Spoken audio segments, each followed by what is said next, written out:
All right, Jeremy, your pack and go didn't quite get all of your content center stuff, and so there's quite a few errors on this assembly, but I think there's enough in here to where I can show you where things kind of went astray. So whenever you hit that plane right there, you see it's huge, but if you notice, even if you put the visibility on, you can't see it.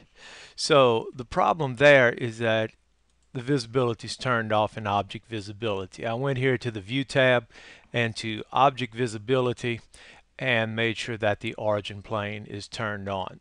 So when I do that, now you can see that it's there. So why is it huge like that? Well, I'm wondering if you started your assembly at the actual origin, the 0, 0 point.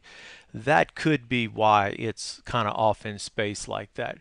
So you do have auto resize on, so that means if there's nothing that's been kicked out there, like a part of something, then it's probably that it wasn't started at the origin. Like when you made your assembly, if the first piece of the assembly was placed at origin, okay? You do a right click and say place at origin. That's possible. Anyway, you can still move and resize this. Just take the auto resize off, and then if you notice, you usually could grab it right here and pull it down, but you can't.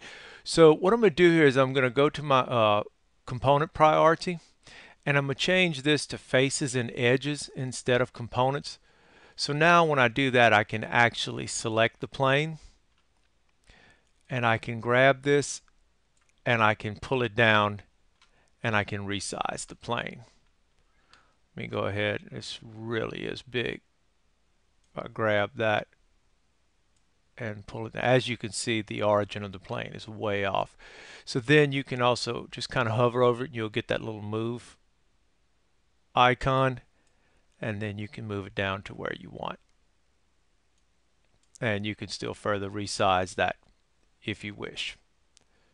So I could be wrong, but it looks like it wasn't built at the 0, 0 point, and that's why it wanted to expand out.